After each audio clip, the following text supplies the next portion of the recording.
के शर्मा जी, शुरुआत आपसे। गठबंधन सरकार कैसा होगा आकार?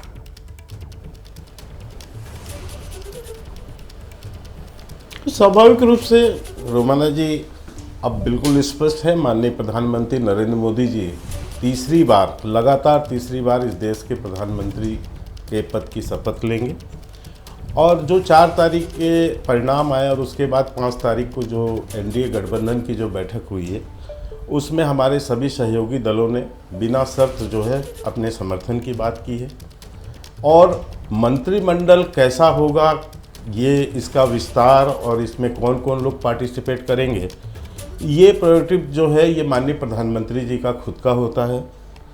कोई भी मंत्रिमंडल माननीय प्रधानमंत्री जी स्वयं बनाते हैं, तो इस पर विचार करेंगे कि किसको कहाँ स्थान देना है, कहाँ किसकी उपयोगिता है जी, और उसके अनुसार उनको स्थान देकर और एक अच्छे मंत्रिमंडल का गठन होगा। और फिर एक बार जो है, जो हमारी विकास की गति है, उसको हम नई अंजाम देंगे जी। तो राजनीति नायक, आपने सुना के शर्मा ये कह रहे हैं कि बिना शर्त समर्थन की बात हमारे सहयोगी कह रहे हैं, और प्रधानमंत्री नरेंद्र मोदी तीसरी बार नई सरकार में पीएम पद की शपथ लेने के लिए तैयार हैं। तो मतलब तीसरी सरकार और सारी बाधाएं पार। रागनी जी।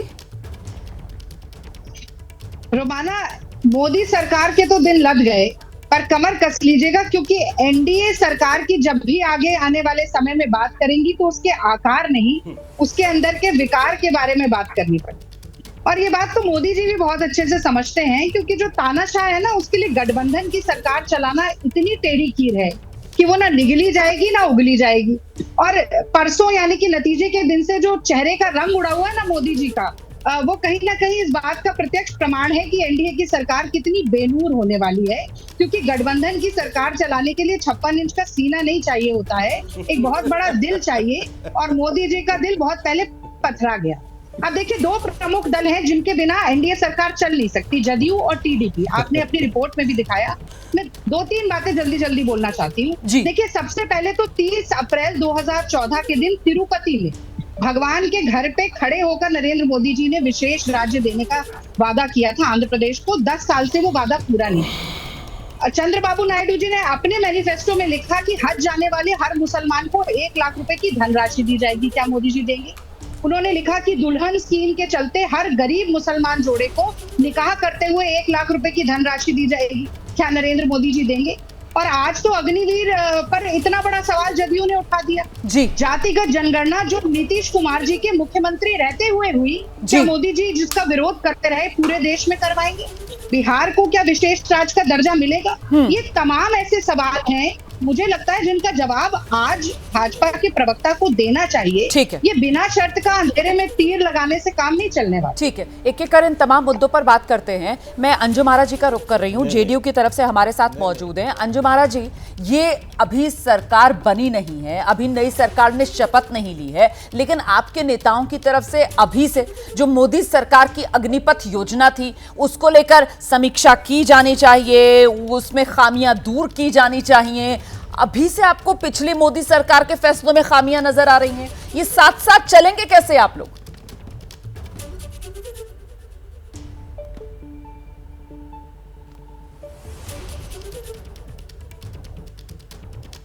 अंजुम आरा जी, आपको मेरी आवाज मिल रही है?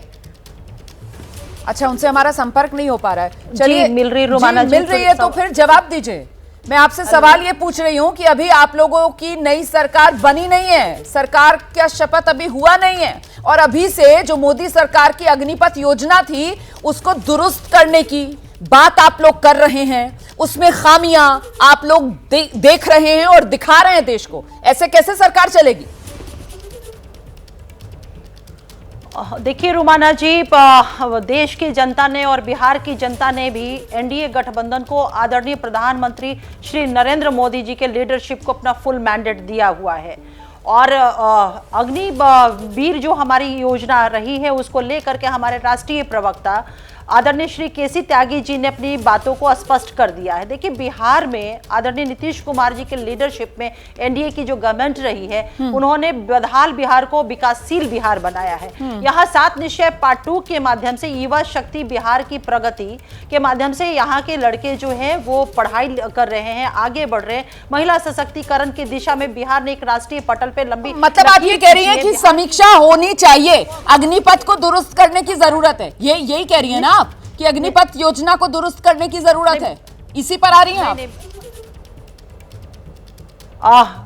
रुमाना जी, इस पर हमारे राष्ट्रीय प्रवक्ता जी ने अपनी बातों को कहा है। देखिए, सीधी सी बात है कि हम अलग अलग दल हैं। हाँ। और जो भी बातें हैं, कहीं कोई दरार की बातें नहीं है एनडीए इन बिटवीन घटक। रुमाना जी, बहुत स्पष्ट कर दूं कि हमारे बीच में कहीं कोई दरार नहीं है, हमारे बीच में करार है, एक सशक्त और एक मजबूत सरकार का। बिल्कुल आप सही कह रही हैं कि दरार नहीं है और करार है, लेकिन जब करार होता है तो करार की कुछ शर्तें होती है और उन शर्तों को मानना पड़ता है। ऐसे में मैं तो और दूर जा ही नहीं रही हूं, मैं तो सिर्फ अग्निपथ योजना पर ही पहले बात कर रही हूं, क्योंकि अग्निपथ योजना जो एक बड़ी स्कीम के तौर पर पिछली सरकार में लाई गई, सुनील यादव अगर नई सरकार के गठन से पहले जो सहयोगी हैं वो खुद ही उसी स्कीम की खामियों का जिक्र करते हुए उसकी समीक्षा की बात कहें, वकालत करें, तो फिर इसे किस तरीके से देखा और समझा जाए? सुनील यादव।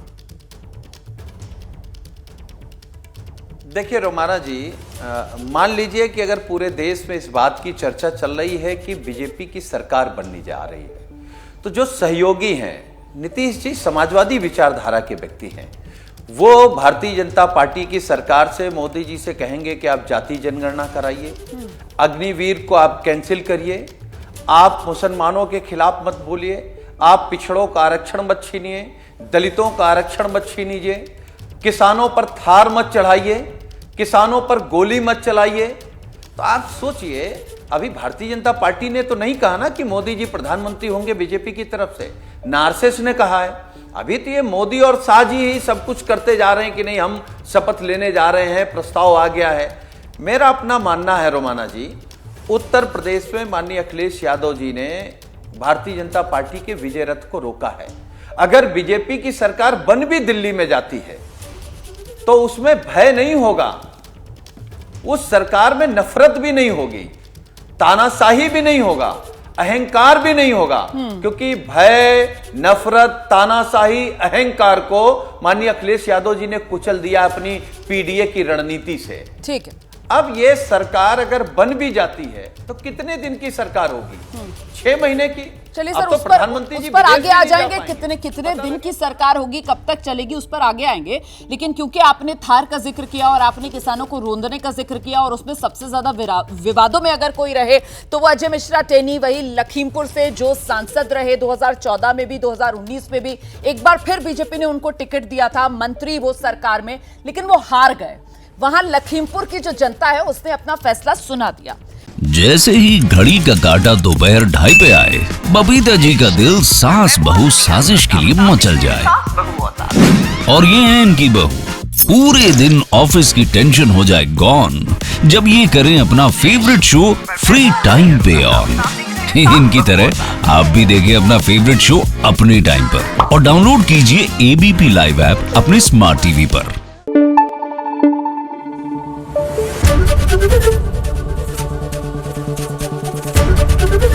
एबीपी न्यूज आपको रखे आगे।